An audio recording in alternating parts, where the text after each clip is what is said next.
Honorable Madisha. Honorable Madisha, you've got 4 minutes. 4.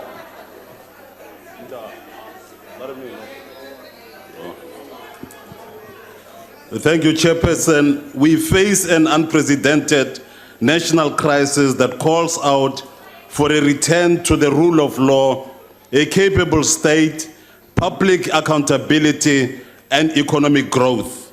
A crisis that calls out for brave, decisive, and ethical leadership.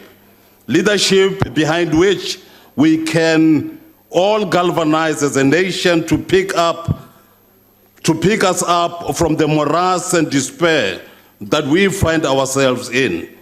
But it is an open secret that after taking over the position of presidency in our country, President Ramaphosa acted exactly like his predecessor, Mr. Zuma, by ensuring that the interests of our country played the second fiddle compared to those of his party. For example, Minister Bathabile Dlamini took millions to buy blankets, mattresses, and food for people to campaign for Mrs. Zuma to become a president. This is one amongst many instances of corruption.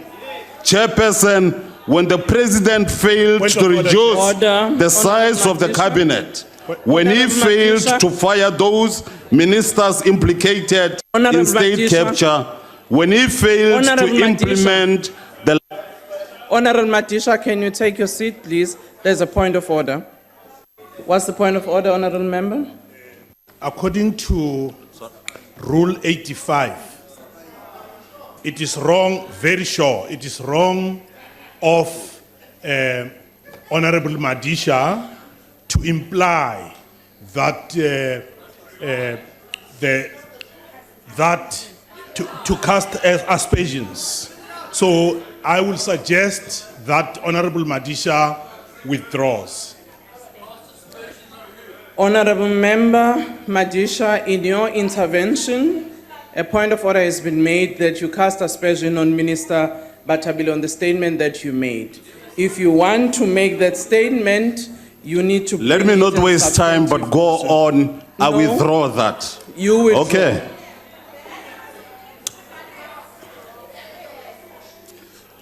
I go on to say, when the president failed to implement the lifestyle audits he declared he would implement, when he bows to the factional ANC-inspired policies that damage our prospects for urgently needed economic growth, is this the brave and decisive leadership that South Africa is in desperate need of?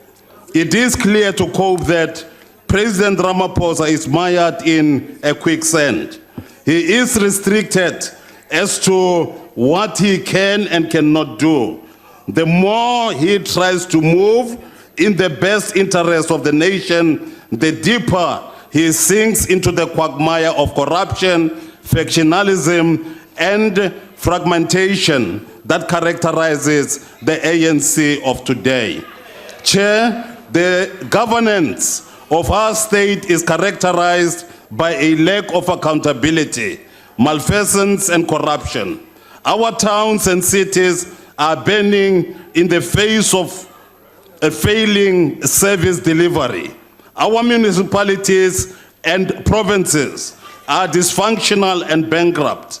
Our public health care and education facilities continue to fail our people. Our SOEs drain our financial resources and steal from the poor. Our criminal justice system fails to act against crime and corruption.